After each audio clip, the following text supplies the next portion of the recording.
I'd like to dedicate tonight's shiur in honor of the passing of my brother-in-law's father. My brother-in-law, Rabbi Mordechai Rabinowitz. Those of you who are in my Shiur program, you've studied from his Hebrew packets before, the Hebrew reading packets. He is married to my wife's sister. My brother-in-law, Rabbi Mordechai Rabinowitz, his father passed away this week. His levaya was on Sunday. המרחם הכל בריאותיו ויחוס ויחמוד וירחם הנפש רוח ושמש עד הנפטר בשם טוב מן העולם חיים נתן בן הרב אברהם נחמיה רוח אדוני תנחנו בגן עדן הוא וכל בני ישראל שכובים בו בכלל הרחמים וצליחות וכן יהי רצון ולומר אמן. If I could tell you a story that happened with me and him, I didn't know him very well. He lives in New York and he's my brother-in-law's father, so it's not someone that I would spend a lot of time with unless I lived there. The first Shabbat of my Sheva Barachot, I was with my whole family. It was a Sheva Brachot, a Shabbat, a Friday night. I was sitting with my father-in-law, and I'm going to preserve the dignity of all the families. Let's just say that my father-in-law was still getting over the wedding that had just happened on Thursday night. And the conversation was pretty superficial, in terms of hello, shalom, shalom. They brought me beautiful kos kiddush, but it wasn't full of warmth. There was still a lot of apprehension there. Speaking very nicely, understand? And that went through Shabbat meal until at a certain point, my brother-in-law's father came to the meal, and he sat next to me and my father-in-law, and he started talking to us. And at a certain point in time, he asked me a question. Chatan, he doesn't care, family politics. He asked me a question. I said, there's a very interesting piece from Rabbi Tzadok HaKohen of Lublin. In his book, Tzidkat HaTzadik, Rabbi Tzadok HaKohen of Lublin was a staunch opponent of Chassidut who became a Chassidic Rebbe. He started writing his own Chassidic works 10 months after he became a Chassid. So in 10 months, he was able to comprehend the Torah of his rabbi, and I spent some time in Yerushalayim studying his works, and I answered him the answer based off of a Tzidkat HaTzadik. My father-in-law was listening from the side. He said, wait a second, you know the Tzidkat HaTzadik? I said, of course, I learned in yeshiva. He tells me, I had no idea that you learned Chassidut. He said, now that you know Chassidut, you made me so happy. And he got up and he gave a speech and he said, En simcha ke simchat hatarat hasefekot. There's no joy like the joy when you answer all the worries that you had when they go away. When those worries go away, now you can finally be happy. And it was a very wise thing. My father is a very wise man. He's a special person. And I think at that moment he realized, hey, maybe it's not exactly the way he would have envisioned everything. But that even here, that there's room to be discussing Chassidut and Kabbalah, though that's not where I spend my life learning and spending time. It's something that I've dabbled in and seen things there. And so I owe it, Hakarat Atov, to my brother-in-law's father, Alav Shalom, who passed away, that he's really the one who broke that ice. If it wasn't for him, I don't know how many years it would have taken for that ice to be broken between my father-in-law and myself. And I'm grateful to him for what he did to us. I never had a chance to thank him in his lifetime. So the very least, what I can do is say that if you learn Torah this week, if you could please learn Torah, that would be a very, very big mitzvah. Shalom Aleichem, Erev Tov. We are on page 456, of the encyclopedia.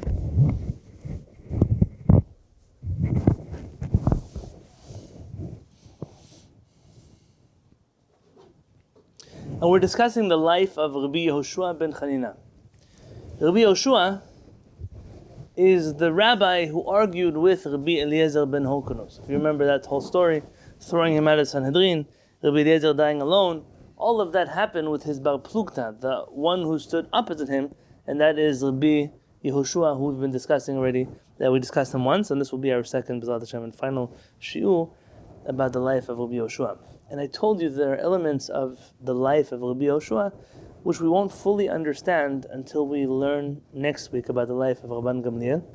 Rabban Gamliel, we won't understand his life unless we first analyze the lives of Rabbi Eliezer ben Horkonos and Rabbi Yehoshua ben Chanina.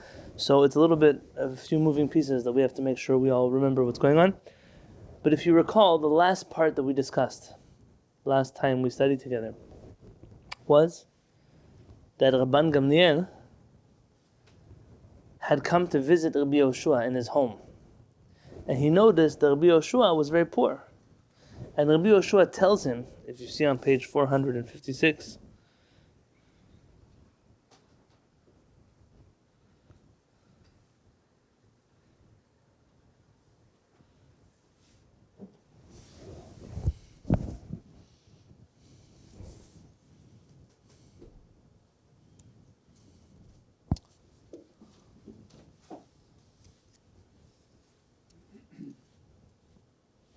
457.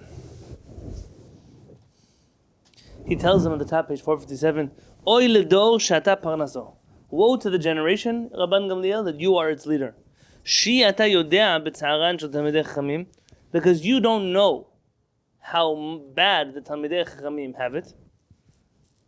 B'meh hem mitparnesim u'b'meh hem nizonim. You don't even know how talmidei chachamim get their parnasah. Meaning, he's telling Rabban Gamliel, you came to visit me in my home, you're so astonished that I'm poor. Clearly, you know nothing about the life of the Chachamim that you presumably lead. Woe to the generation that you are its leader. This comment towards Rabban Gamliel is quite hot. It's a very sharp comment, and it has history. There is tension between Rabbi Yehoshua and Rabban Gamliel. You can imagine, respectively, the head of Jewish political leadership and the head of Jewish religious leadership. And these two branches of Am Yisrael at times were at odds with each other, and we're going to see in the life of Rabban Gamliel certain moments of terrible disputes that happened between these two Chachamim, Rabbi Yehoshua and Rabban Gamliel, and we're even going to touch on it a little bit today, somewhere in the middle of the Shiur. For right now, we're on page 457. I want you to open up, please, Sefaria, and go to, so I'll tell you step by step. You go to Sefaria. If you don't have the app, it might be easier if you just use the app instead of the website. Click on Mishnah. After you click Mishnah, you'll see the first option there, Berachot. Berachot. I'm going to scroll down to subsection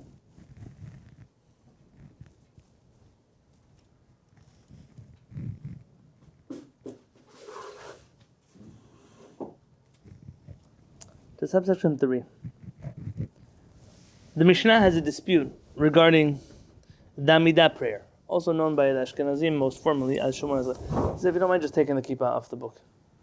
Put it on the black thing. Perfect, thank you. Rabban Gamliel says, B'chol yom mitpalel adam Shemona Esrei. Every day, a person recites Shemona Esrei. Why did I tell you then that Ashkenazim call it Shemona Esrei? Here the Mishnah is calling it that. What does Shemona Esrei mean? 18 blessings of the Amidah. How many blessings do we have in the Amidah today? 19. We added Birkat HaMinim. Because of that, I prefer to call it Amidah. Why? It's the Tefillat Amidah. It's the prayer you say when you're standing.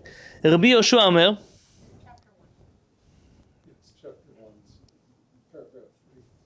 Chapter 4, paragraph 3. Yeah? Did I not say that? I'm sorry. Chapter 4, paragraph 3. Thank you, Mechina. That's true because chapter 1, paragraph 3 is Bet Shemayim. We're allowed to speak the proper way to recite. Oh, very good. So at least, so if you're in Masechet Berachot, Mishnah Berachot, chapter 4, Mishnah 3.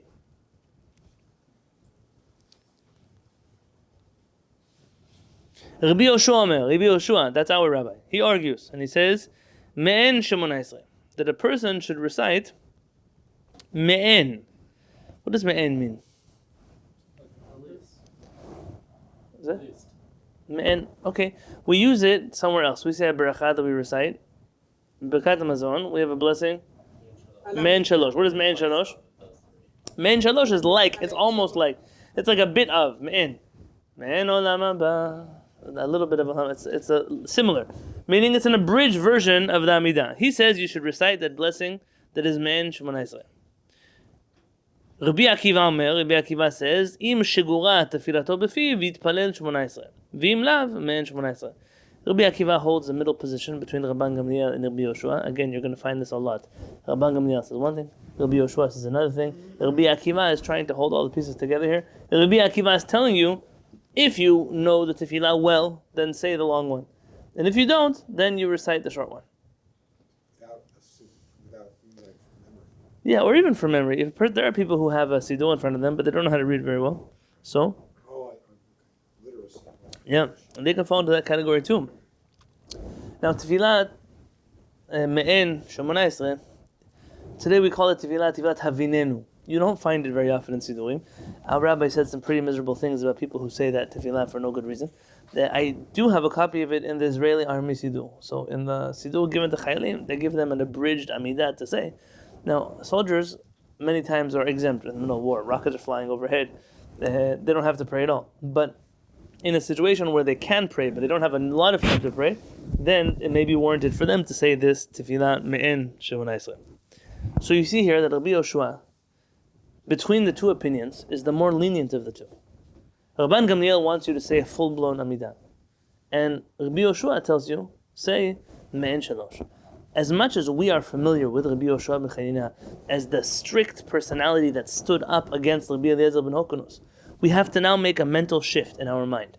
That mental shift has to be between the Chachamim of his generation.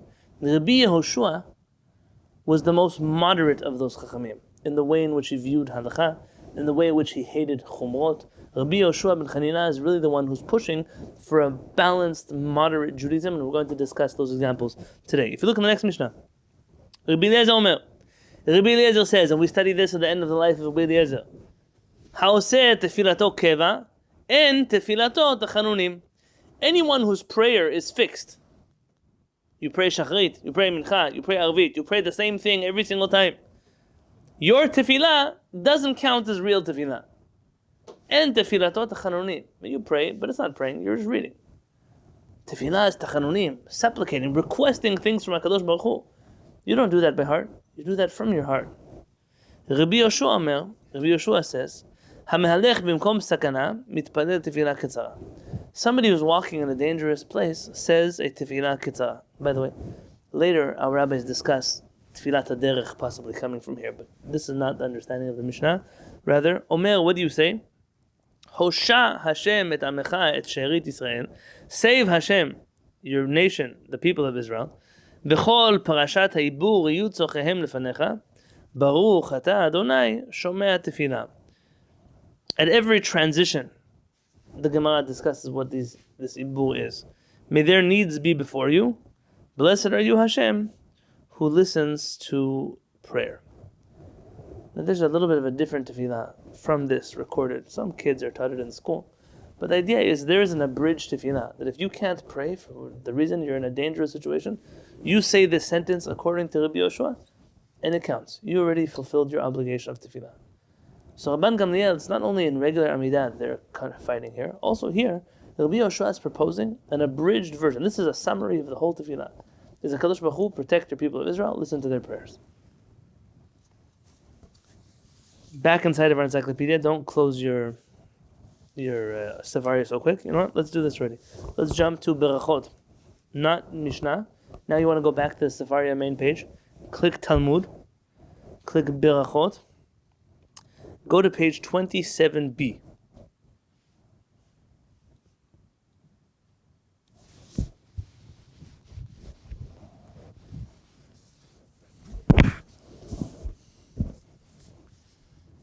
You're on 27b? Scroll down.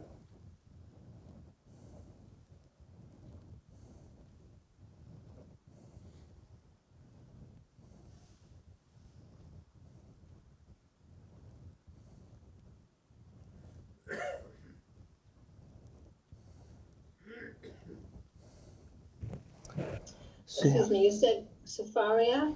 Talmud, And then Talmud? Berachot, And? 27b. Okay, sorry. Okay.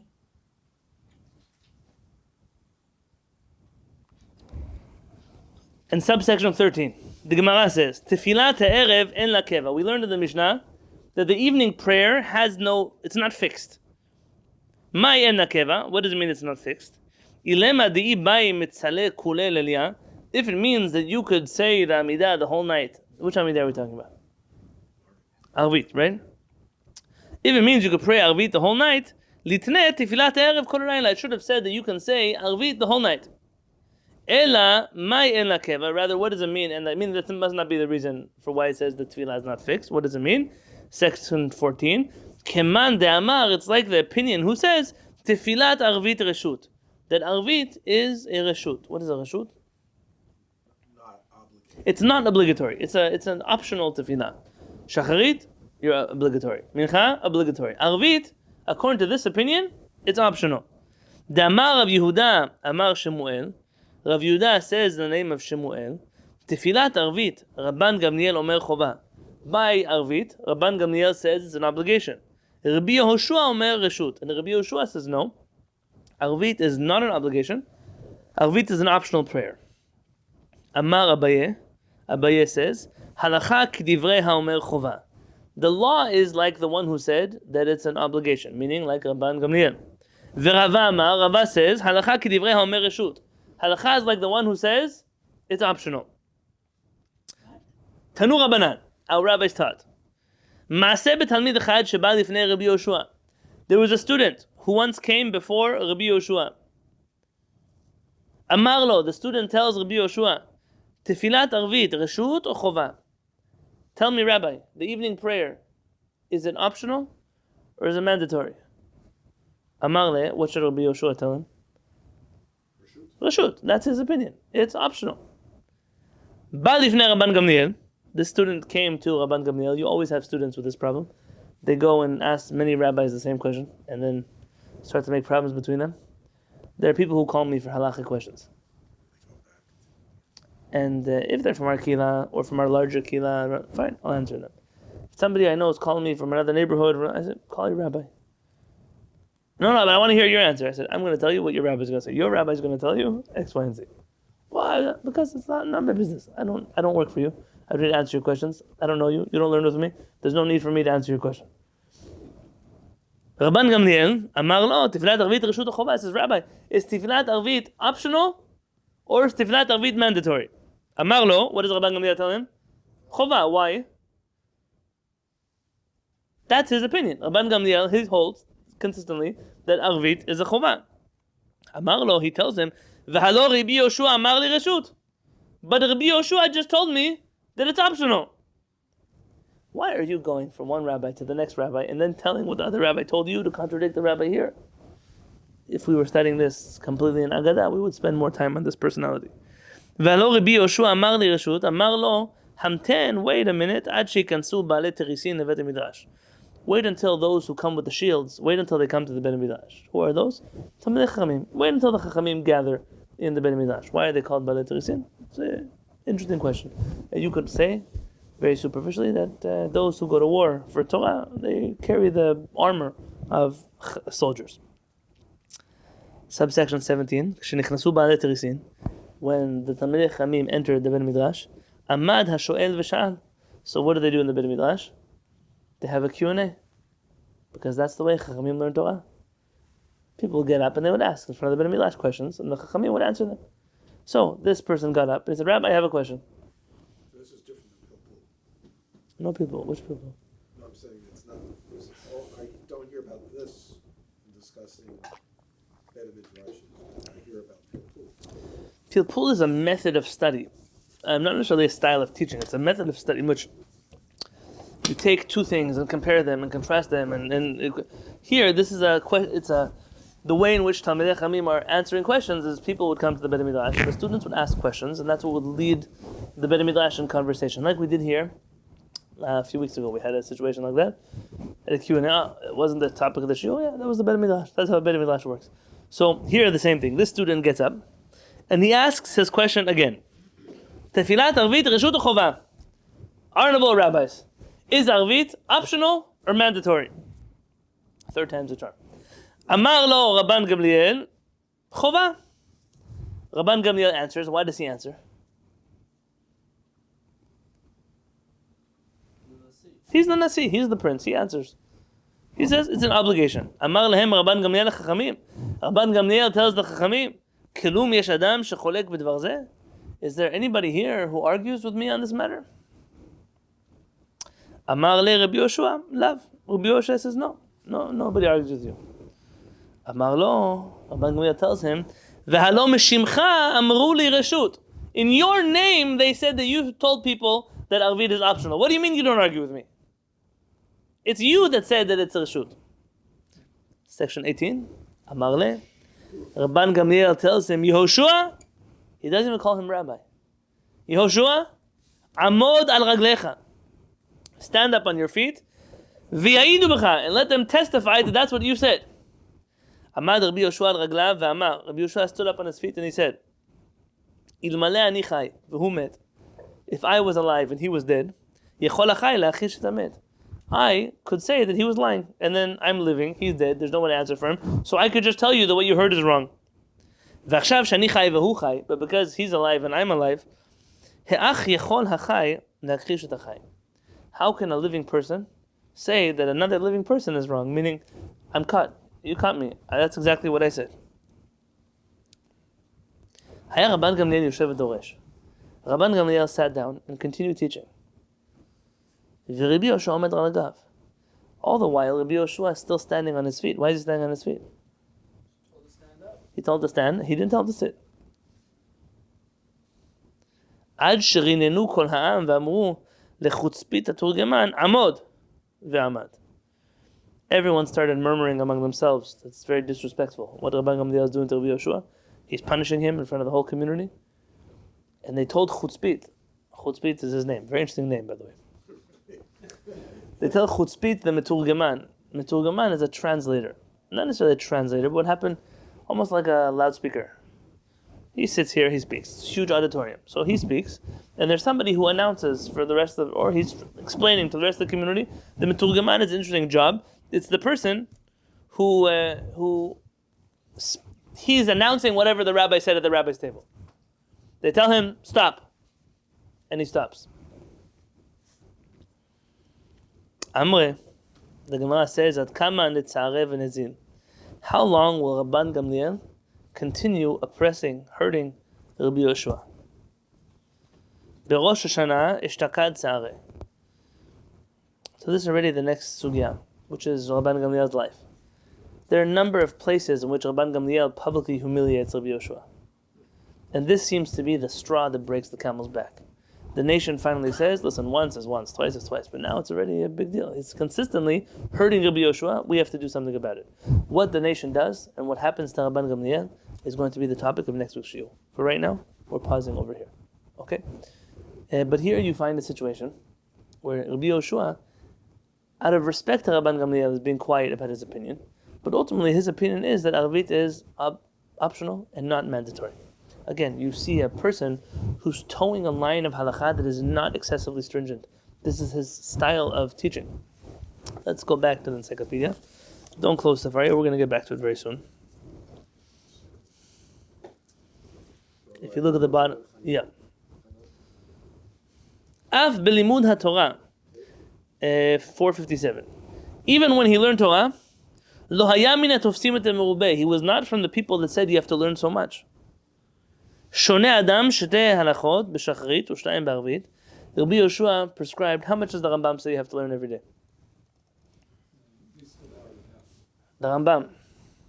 4 hours, half a day.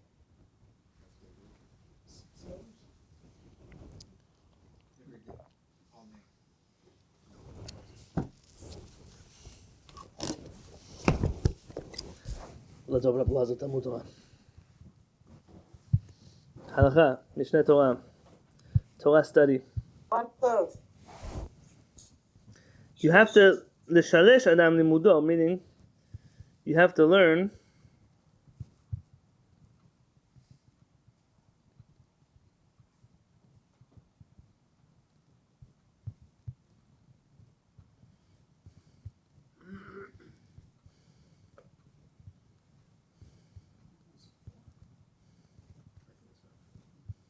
Educated guess. I know we just. We gotta get a Heard this source. several times. I guess the third time's a charm. I'm in let me look at a real Rambam. Please forgive me. Safari doesn't do it for me.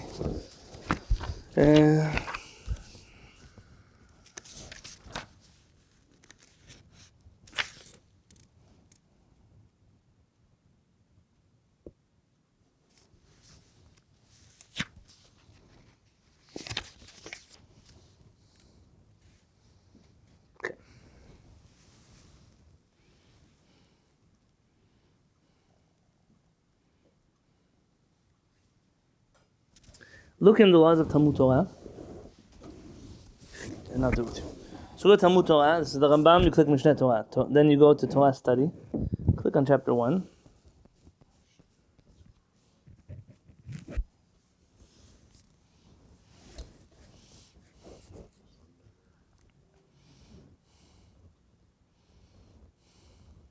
First chapter.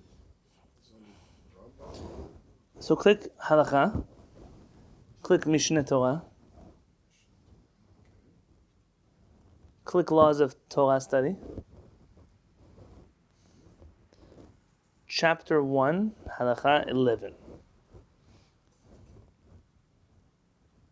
This is what my mother mentioned. Chayav Adam neshalesh et zeman lemidato. A person has to split up the time of their learning into 3 parts. A third in the written Torah. 1:11. A third in the written Torah. A third in the oral Torah. And a third in what's called Gemara, meaning to actually understand how the halakha works. Could be that nowadays these categories are different. The Rambam in section 12 then gives you an example. So Ketad, for instance, Haya Baal Umanut. Let's say a person was a working person. They were a craftsman. Not a chacham who sits all day and learns. Vayosek b'mlachto. And he works shalosh sha'ot bayom. He works for 3 hours a day. Uva Torah tesha. And in the Torah, he spends 9 hours a day. Otan hatesha, those 9 hours a day that a regular person has to learn. Koreh b'shalosh, he studies Tanakh for a third of that, 3 hours. Mehen b'torah shebechtav, u'shalosh b'torah shebal peh, and a third, 3 hours studying the oral law. U'v'shalosh acharot mitbonen b'da'ato la'avin davar midavar. And he spends the third part of his learning in the learning of extrapolating things from one thing to another, which is the study of halakha, proper halakha. Not like do this, do that, rather to properly learn halakha. So according to the Rambam, how much Torah does a working person study? 9 hours a day, compared to 3 hours of working. That doesn't add up to me for the Rambam's time. People work 3 hours a day in that 1100s. I'm just reading to you what the Rambam says.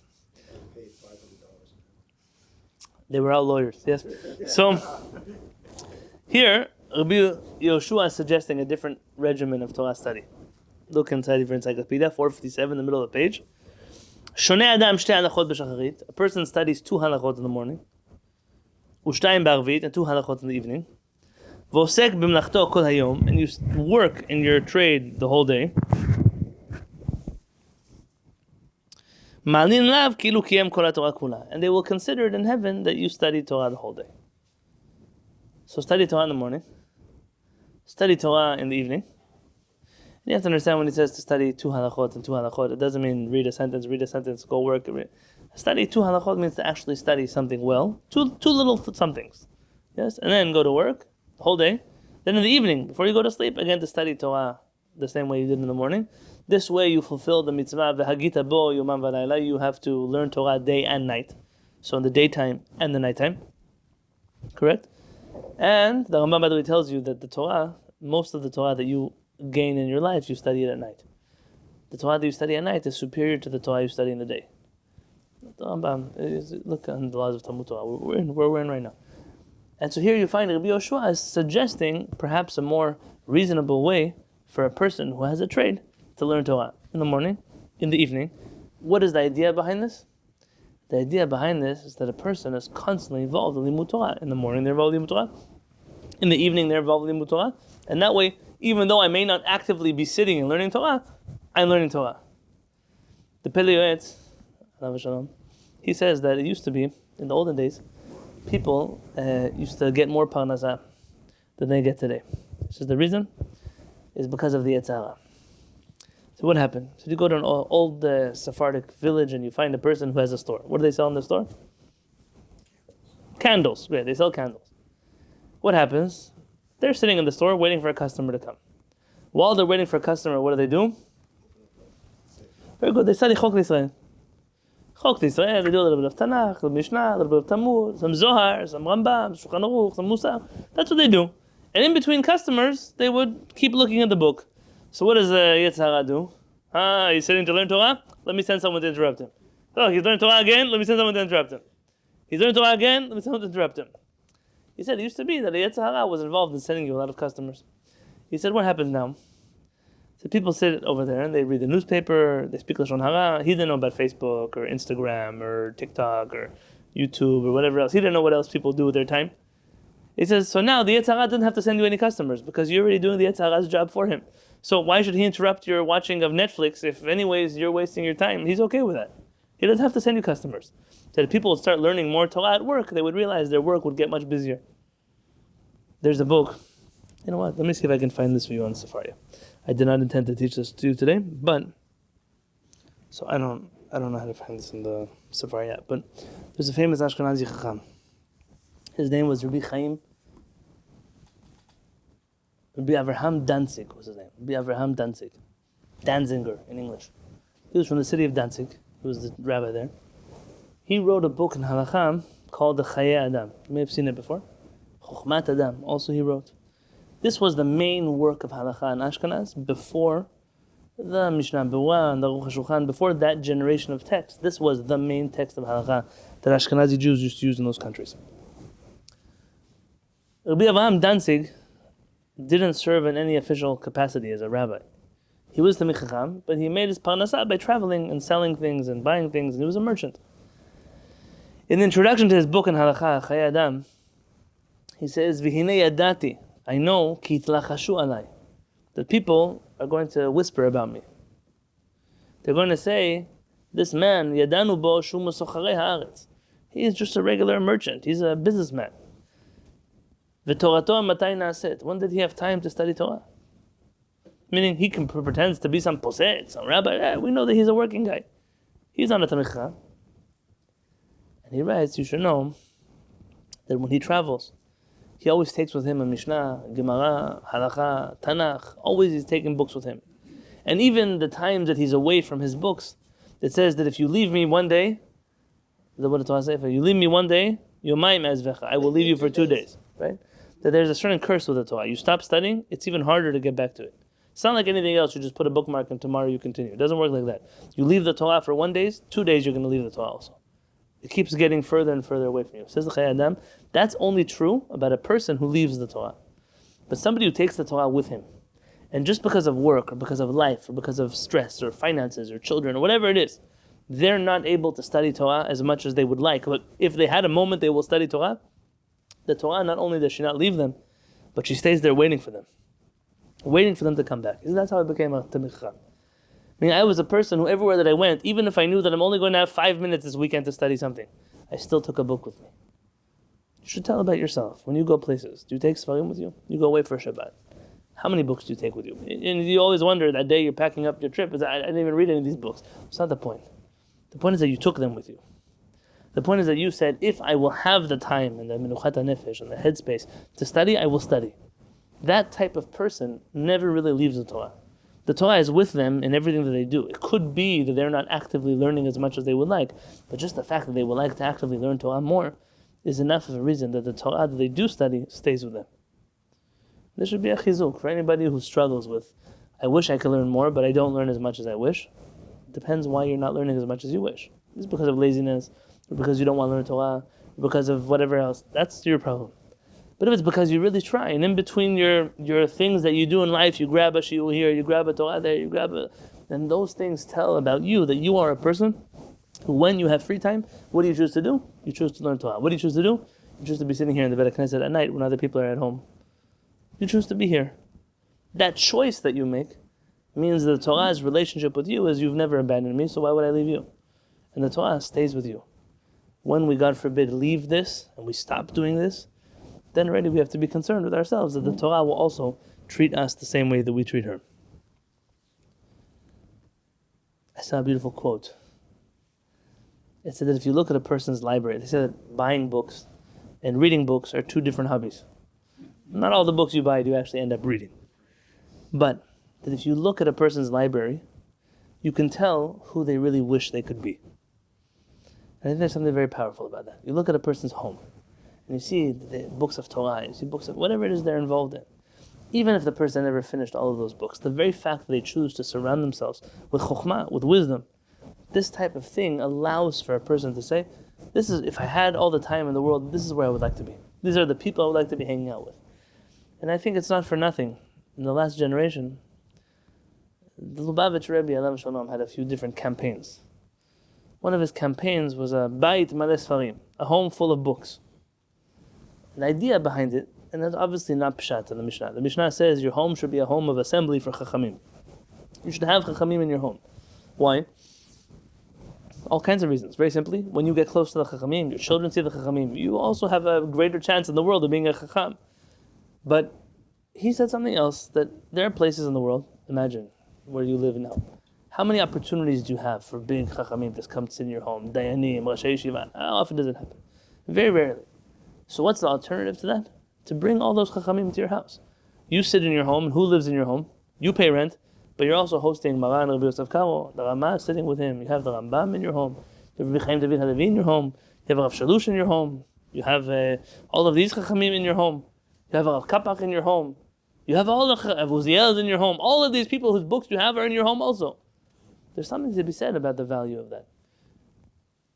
There's a work of satire, I don't remember what it's called. And it's based on a premise that America will one day be covered in hit by an asteroid, whatever will happen. And one day, in 1,000 years from now, people will come to uncover America, and they'll dig and they'll find, and they'll see all these places and all these things, and they're going to notice that the God that all of the people in this country worshipped was a big black box that sat on a wall. Because every single home in the room, every chair, every furniture, every table, everything was facing towards these shrines, and they were so amazed at how devoutly religious the ancient Americans were, that they, even in their homes, in their living rooms, sometimes even in their bedrooms, they dedicated shrines to the worship of their God, of the black box. And I think that's something when you come to someone's home, is where is the whole home facing? What is it looking at? What do you see on the walls? And that should tell you everything about a person. And that we should be able to live a life that even if we don't get to the 9 hours of the Rambam, that the hours that we do what we do, we still remember that we're learning Torah whenever we have an opportunity to learn Torah. Rabbi Yehoshua continues. בכלל היה מתנגד לחומות יתרות מפני שהיה חושש שמא מי שאינו יכול לשמור את כל החומות יעבור גם על דברי תורה. Rabbi Yehoshua was very concerned that by adding stringencies to halakha, essentially you'd be causing more people to violate halakha. Because the more laws there are, the more likely you are to violate a law. It's actually worth seeing the source inside. If you go to, again, Sefaria, and you click on Talmud, and you find Shabbat, and you go to chapter 153b.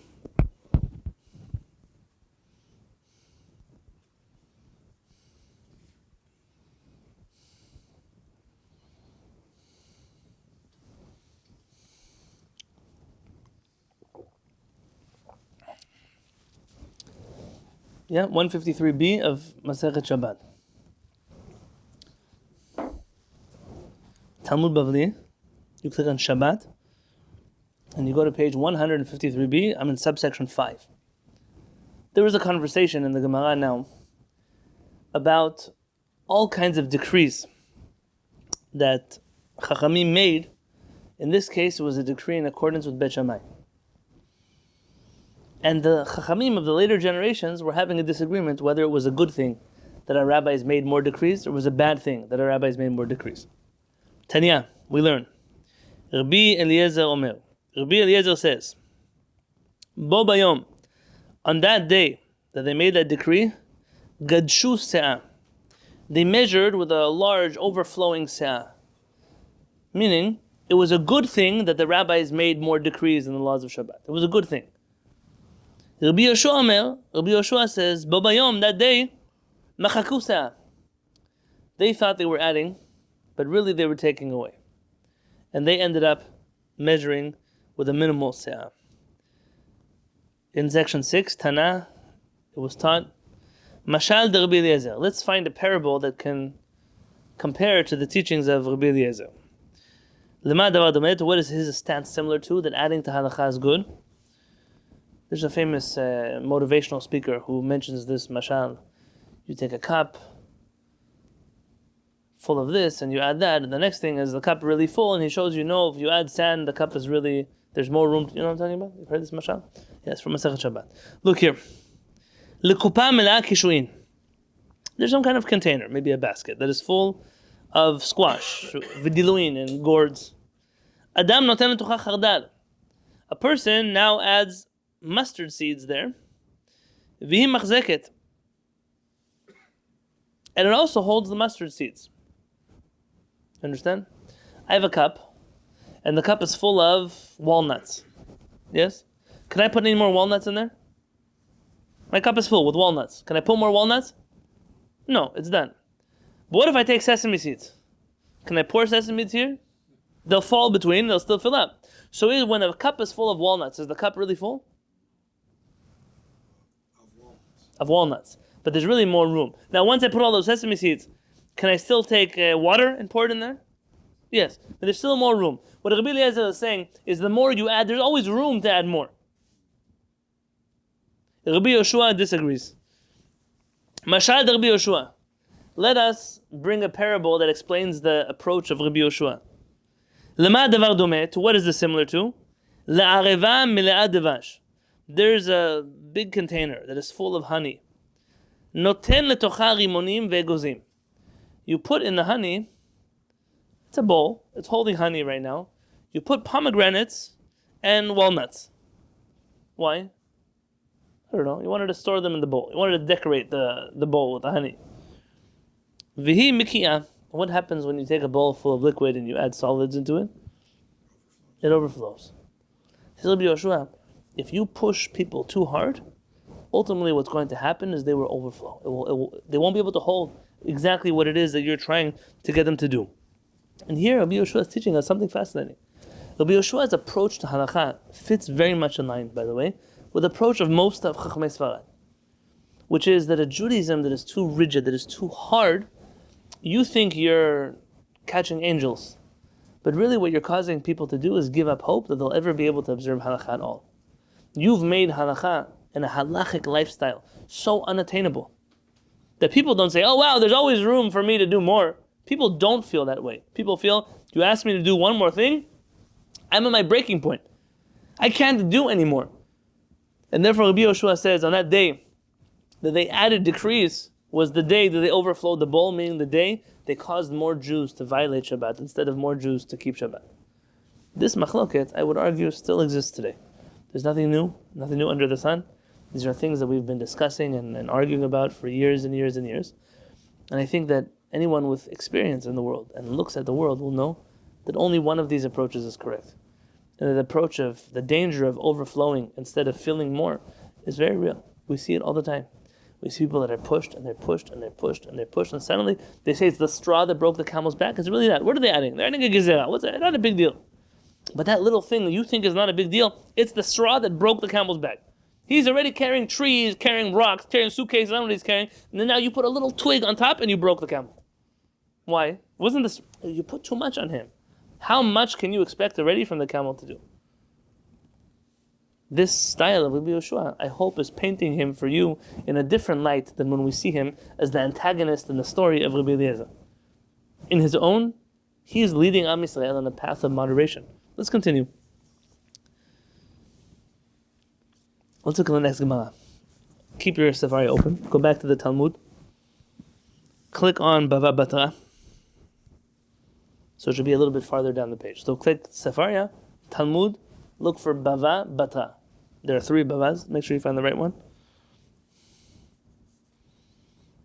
This actually might be relevant to us. Hopefully not this year anymore, but in the past.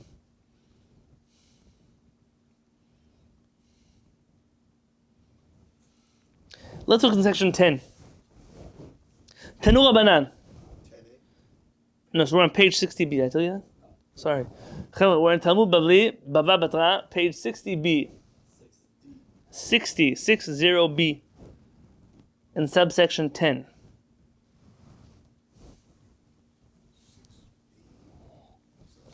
$60B. Yeah. 60B. Talmud Bavli, Bava Batra, 60b. Someone has to make an app that while I'm looking at my Safari, it sends you all the links. There's some income for someone. Tanu Rabbanan, our rabbis taught us, Lo yasud adam et beto besid. A person should not plaster their home with plaster. Vim irev bocho lo teven. And if you mixed into it sand or straw, mutar, it's permissible. Rabbi Yehuda Omer, erav bochol, harei ze tachsid v'asur teven mutar.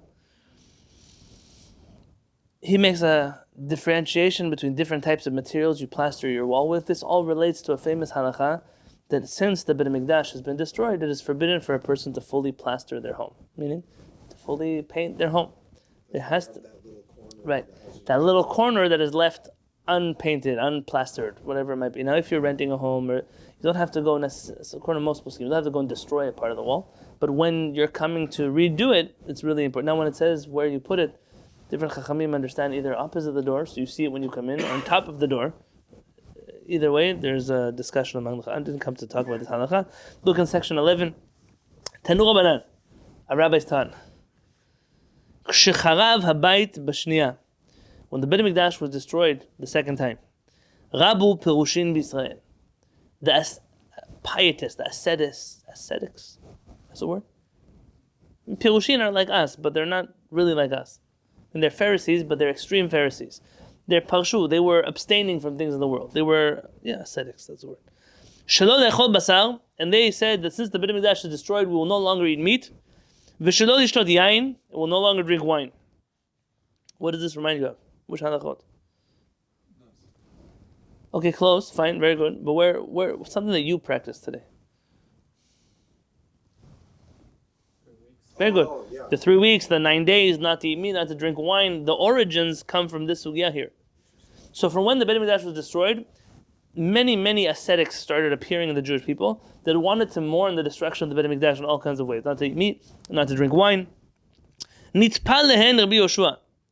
Rabbi Yehoshua joined them. I don't know if that's how we translate nitpal, but okay. He comes into their conversation.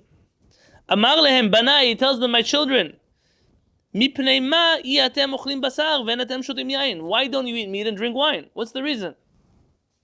Amrulo, but when he says banai, he calls them my children. Where does he stand in terms of his relationship to them? Yeah, so he's in a position where he's leading them. I mean, he can approach this conversation and give them his 2 cents. Why are you not eating meat and drinking wine? Amrulo, they tell him, Nochal basar shemimenu makirvim al gabe mizbeach v'achshav batel. Could we possibly eat meat, which used to be offered in the Beit HaMikdash, and now we're no longer allowed to offer meat? How can we bring ourselves to eat meat? Nishteh yain. We're going to drink wine. Shemenaschin al gabe mizbeach v'achshav batel. The wine they used to offer on the mizbeach and the altar, now that wine is no longer offered to HaKadosh Baruch Hu, so he can't have wine, but we're going to have wine. It can't be. Amar lehem, he tells them, Imken, according to your logic, lechem lo nochal, we cannot eat bread. Shekvar batalu menachot, because the meal offerings have been already, there's no more offering of bread in the Mikdash. If Shaar beperot, maybe you can eat fruits, fine, we won't eat bread, we'll survive on fruits. Perot lo nochal, we won't eat fruits anymore. Shekvar batlu bikurim, because now we no longer offer our fruits in the Beit HaMikdash when we have our first fruits. If Shaar beperot acherim, maybe we'll eat other types.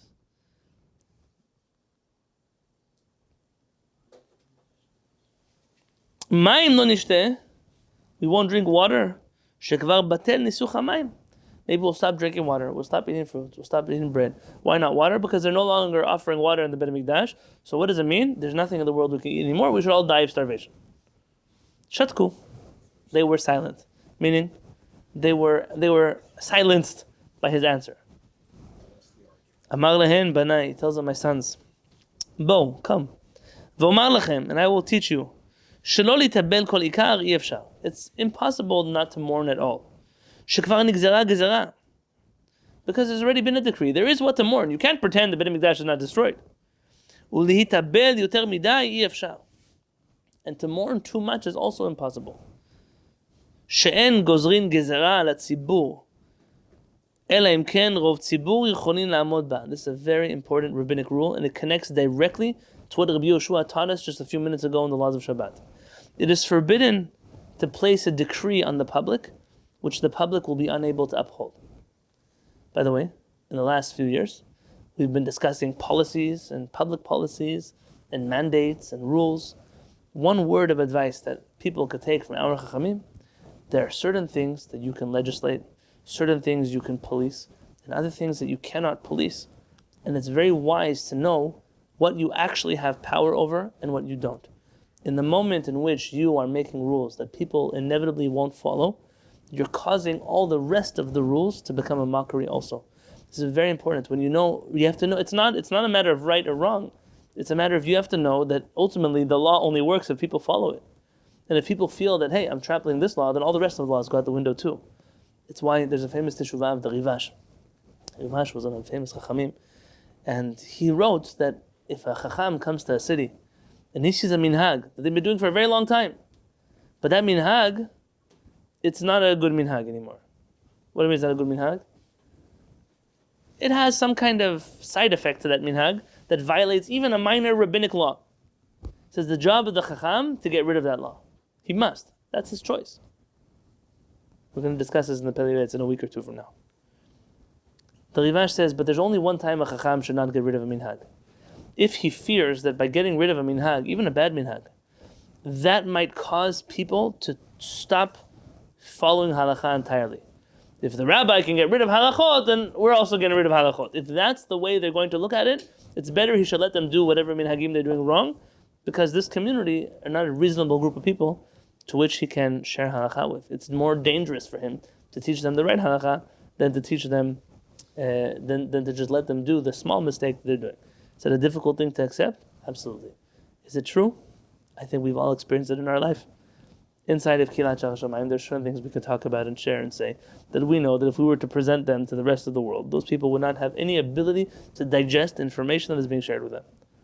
They've never been allowed to look at a halakha differently than has been looked at before. So how do you expect they're going to do anything aside from say, all the halachot don't matter? Whenever I teach my Pesach class, I always make a point of saying this class for Pesach only applies to people who learn with me the rest of the year. I know that people don't listen. But unless you understand the framework with which these halachot seemingly have changed, they've not changed, but seemingly they've changed from the way you were taught the laws of Pesach, I am very afraid that you might walk away from this class thinking, everything is okay for Pesach. But it's not true. Why did I start teaching laws of Pesach, by the way? When I first came to America, the one thing they told me, never speak about kashrut. If you want to lose your reputation in the rabbinic community, don't speak about kashrut and don't. What else? I got 2 words of advice from a big Talmid Chacham in Yerushalayim. Conversion. Not kashrut and not giyur. Stay very far away from those 2 things and everybody will love you. By the way, that's amazing. You look at the community. People can steal and they don't talk about kashrut and they don't deal with giyur. It's the truth. This is reality. Why did I start speaking about kashrut? I came here to America and I watched many Sephardic communities of people who knew that the Pesach books that they were being given, they don't take into consideration kitinyo. They say you can't have rice, you can't have corn, you can't have beans, all these things. So what do? They say, we don't follow these rules at all. And I went to people's houses on Pesach, people who are otherwise observant of halakha, and they're eating Rice Krispies, cereal, on Pesach. Well, it's just rice, right? It's puffed rice, of course, that has barley malt in it. It's chametz. It's not kidneyot, it's chametz. But what happened? The rabbis never told them which rice they can have and which rice they can't have and which ones they never gave them any guidelines. So what do? They know, one thing we know for sure is those rabbis are all Ashkenazim, they're lying to us. So we're going to do our own thing. That doing our own thing is terrible. And so I said, someone has to do something about this. What did I do? I started writing a little pamphlet to give to the people of my kehillah. That pamphlet turned into a book, and that book then became Yehi Shalom, but it wasn't intentional. It intended only to tell Sephardim, listen, there are a lot of things you're allowed to do, but not everything you're allowed to do. Just because you think you can, not everything that you see is what it is. And when I saw the people eating chametz on Pesach, thinking that they were Sephardim, weak in the yod, that's already when I got concerned. sometimes when you make things more difficult, it doesn't actually help anybody. It only makes everybody else fall off the bandwagon. Let's keep going. If you look on page 458.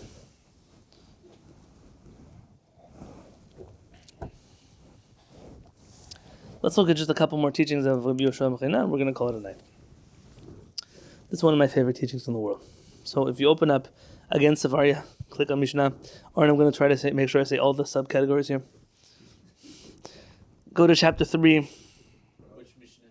Sota. Chapter 3. Chapter 3.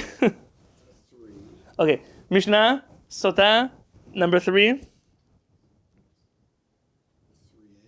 Oh, chapter 3. Okay. Yeah. Mishnah 4. Chapter 3 is. You're in the Mishnah. Oh, Go to the Mishnah.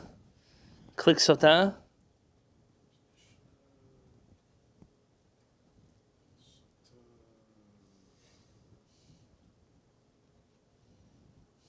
section 3. You said? Chapter 3. Section 4. Do me a favor, skip the whole first part. I won't be able to teach this to you tonight. I'm looking at the end of it. It's a teaching of Rabbi Yehoshua. Hu haya omer.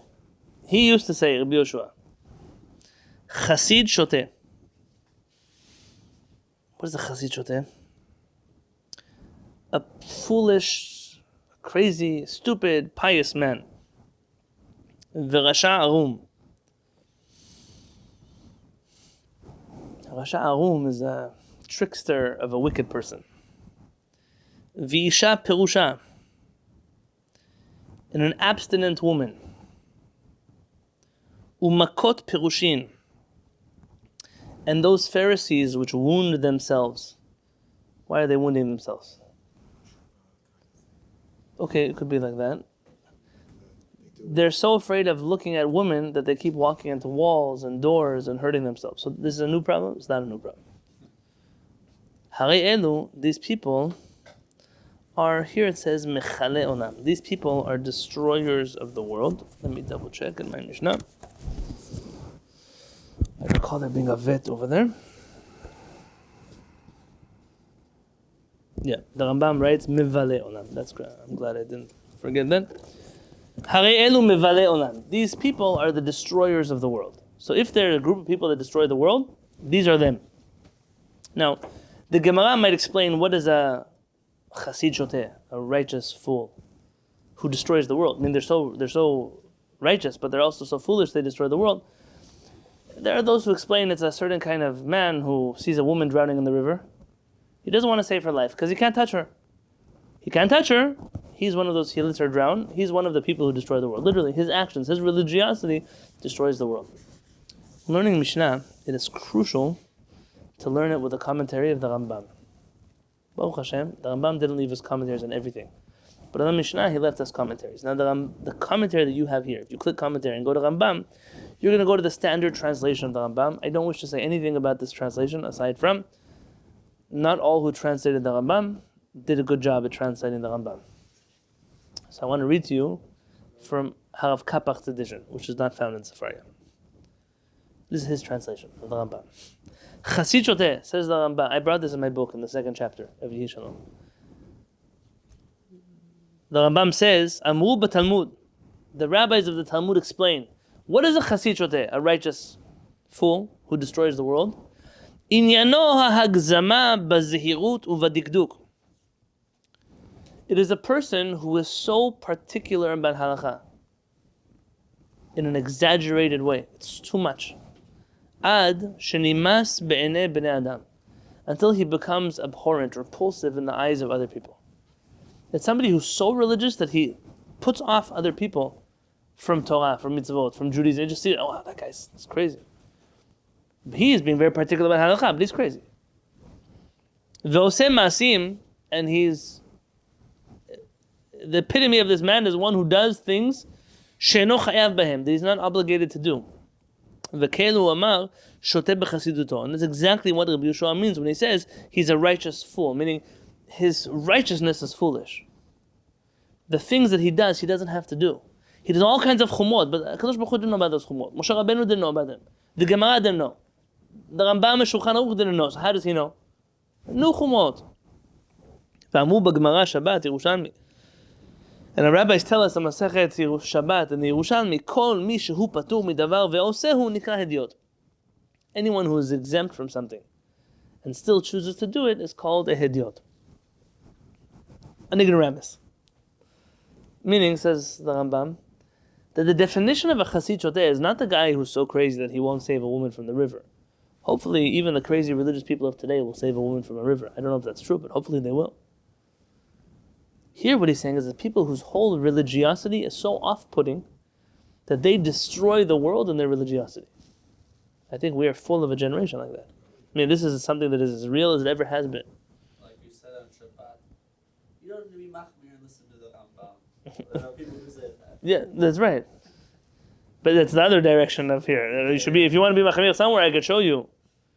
You want some chumot? I'll show you good chumot. I'll show you. But those are not good chumot. The ones you're doing are a waste of time and energy, and they hurt other people. Ben Ish Chai called it foolish piety. Yeah, this is it. This is the foolish piety. Now, he also mentions the Makat Pirushim. He says those are people who pretend to be Chachamim. They do all kinds of things that are seemingly righteous, but if you dig underneath, you'll see that they're as rotten as any other rotten thing in the world, and they know how to keep up the external appearances and behaviors of very righteous people. It does. But sometimes you live a life for so long you don't know anymore. People, not you.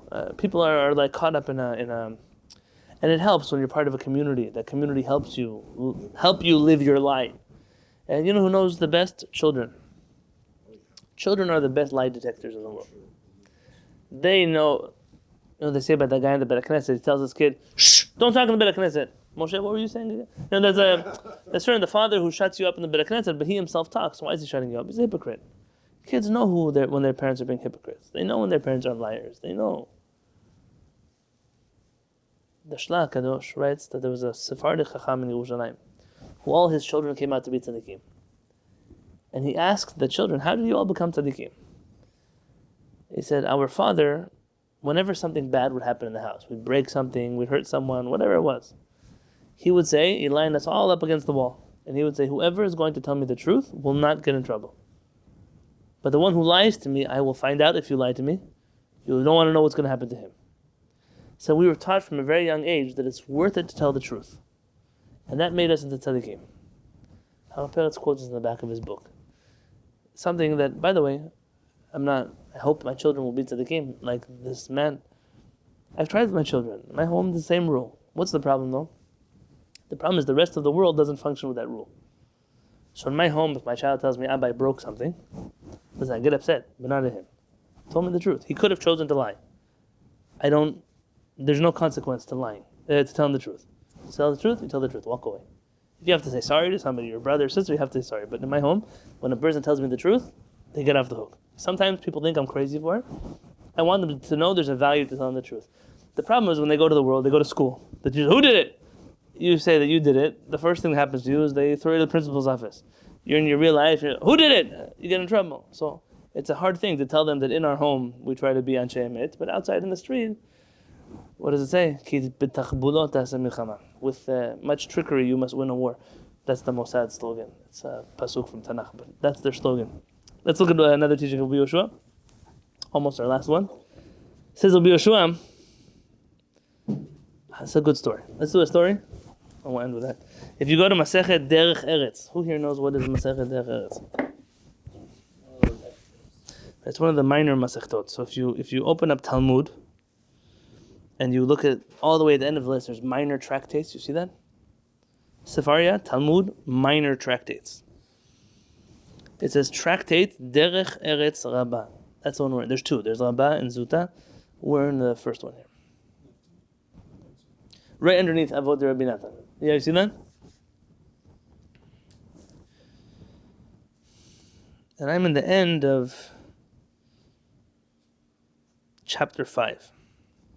There's so many beautiful stories in Masechet Derech Eretz Rabbah. One day you and I will sit together and study Masechet Derech Eretz Rabbah.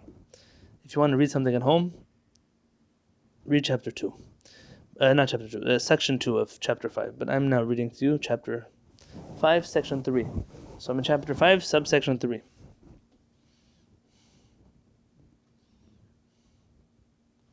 On the right side there should be numbers. Or the left side, depending how you have your... Le'olam, you see where I'm at? Le'olam yu kol bnei adam chashuvim lefanecha kilistim veheve mechabdan keraban gamliel. Always let all people that you meet be considered in your eyes as if they are robbers, but treat them, show them outwardly respect, as if they are Rabban Gamliel. In Hebrew, we say this in a short way, kabdehu v'chashdehu. Respect him, but suspect him. Every person in the world, you should assume that they're a criminal, but treat them like they're the prince of the Jewish people.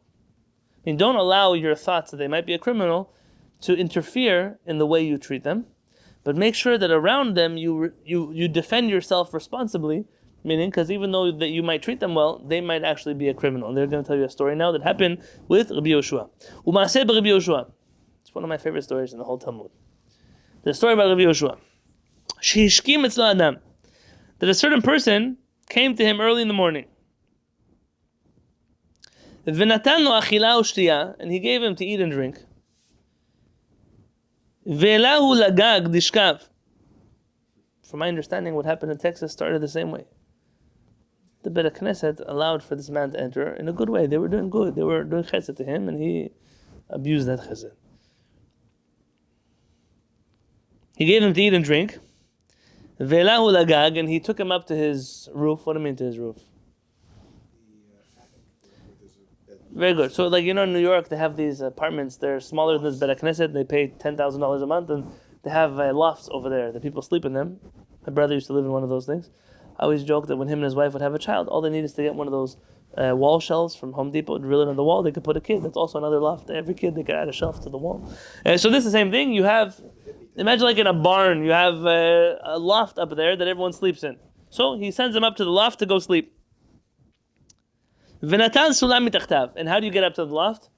There's a ladder. So he took the ladder away. So he sent them up and he took away the ladder. Ma'asa oto ish. What did that guy do? Amad b'chatzi halayla.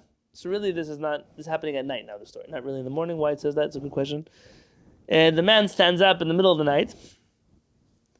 V'natal et kelim v'karchan betalito. He started gathering all of the valuables up there and wrapped them in his talit, his clothing, and his bag, and his blanket. Like in the movies, the little guy who walks around with he steals everything in his blanket. The same thing happening over here. He wraps everything up in his blanket. And now when he was trying to climb down the ladder, he puts his foot down. Nafal min hagag. He falls from the loft. V'nishbera mafrakto. And he broke his neck.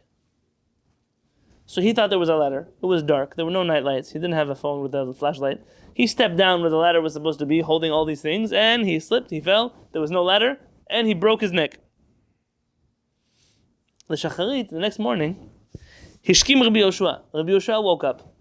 Uva, and he came, Matza'ok shu nofed. He sees him there, lying on the floor, with the broken neck. Amar lo, he tells him, Reka, you empty one. Maybe it means something else, but that's all translated. Kach osin bnei adam shekamotcha. Do all people in the world act the way you do? They come to someone's house, they use them, they steal other things, and try to run away. Amar lo ribi, he says, Rabbi, lo hayiti yodea shenatalta et hasulam mitachtai. Rabbi, you didn't tell me you took the ladder away. Who's complaining at who now? You tried robbing me, you broke your neck because you tried robbing, and now you're complaining at me that I took away the ladder. Amar lo, Reka, you empty one. Did you not know that already from yesterday we were suspecting you? Mikan Amar Rabbi Yehoshua Ben Levi. From here, I don't think it's Rabbi Yehoshua Ben Chanina. From here, Rabbi Yehoshua says, "Le'olam yu kol bnei adam beinecha kilistim, veheve mechabdan k'Rabban Gamliel." You should always treat people like robbers, but respect them, meaning feed them, drink them, give them a place to sleep like Rabban Gamliel, but always assume that they're going to do the worst to you, like any other robber. Chachamim Aliyah once heard him tell a story that he had a certain guest come to his house for Shabbat, and he slept by his home. And he kept looking at Chaim Mordechai's books and his library. He said, "Oh, Rabbi, tell me about this book. Tell me about that book." And there was a certain book that caught his eye. It was a very old book. Chaim Mordechai was very valuable. And he kept asking, "Rabbi, where'd you get that book? What's inside of it? How much do you think it's worth?" Chaim Mordechai got suspicious that this guy is going to try to steal his book. So what did he do? He took the paper cover off of that book and he put it on one of his children's books. And he put it back in the library and he took that book with him to his bedroom. And Motzei Shabbat, he saw that his book was stolen. The guy stole the children's book with a nice fancy wrapper. You have to treat him like he's esteemed. You have to make sure you keep your eyes on people and things and places. When people come to my home, I'm not afraid to tell people, in every one of my children's bedrooms, there are video cameras. I don't put it there because of them. I'm not worried about them. I'm worried about you. You should know you're being watched everywhere. There's no camera in the bathroom. Don't worry. Everywhere else, you're on camera. Smile. Why? I need a person to know the world that we live in is a crazy world. And people should know that everything, we are watching you. Always we are watching. You can come, you want to, but make sure not to let your guard down. In my opinion, there are many people, especially those involved in the Jewish communities, who in their desire to be doing good for everybody in the world end up harming themselves and their families by allowing all the uncouth people of the world to enter their lives. And it's not correct. It's not okay. You don't have an obligation to bring in criminals and problematic people. You don't have that job. There's one situation here, not here in my Kehillat, but here in San Diego, that a certain person was known to have molested children. And the rabbi didn't want to throw them out of the Beit Knesset. Why? His logic? Even criminals need a place to pray. Yeah, there's a place for criminals to pray. In the prison, there's a Beit Knesset. They're welcome to go pray there. If you want to send them down the street to whatever other place you don't like, fine. But in your Beit Knesset, you know this person hurt children. You don't care. This misplaced compassion on a person ultimately hurts other people. And this is something that we have to, every person that walks to jail, you don't know who they are? Yeah, come, eat, come for a Shabbat, but I need to make sure I know who you are. And until I know who you are, I'm going to treat you nicely. But inside, I'm not going to trust you the way I would. And with that, the encyclopedia has one more sentence for us, no longer Sefaria. I'll just summarize what it says here. Masechet Sanhedrin, there's a machloket. Rabbi Yehoshua says, there are Chacham there, it could be Rabbi Eliezer, it could be Rabbi Meir, I don't know who's arguing with them. Rabbi Eliezer. He says there that Am Yisrael, if they do teshuvah, they'll be redeemed. And if they don't do teshuvah, they will not be redeemed. Says Rabbi Yehoshua, what do you mean? The Jewish people will not be redeemed? Rather, what does it mean? If the Jewish people are not doing teshuvah on their own, HaKadosh Baruch Hu will send them a king, like Haman, who will cause them to do teshuvah, and then he'll redeem them. So, the choice of not doing teshuvah is a choice. You can bring about Mashiach if everybody is going to do avirot. But then expect that we will also have a king, like Haman, who will come and keep us in line. Rabbi Yehoshua nishar b'nei ha'am. Rabbi Yehoshua has been preserved in the eyes of the people, semen ha'chacham ha'mechudad, as the epitome of the sharp scholar. Hayodea la'ashiv l'chopei amo v'torato davar, who knows how to stand up and defend our faith from all of those who denigrate it. B'dor ha'chuban, in a generation of destruction, b'shaot ha'mashber ha'kashot biyoter b'divrei yamav, in the most difficult days of crisis that were in the Jewish people, and he presided over as the rabbi. Rabbi Yehoshua is the one who stands up and he takes the mantle of leadership and sets precedents for how we are going to lead the Jewish people to survive this long exile. And Rabbi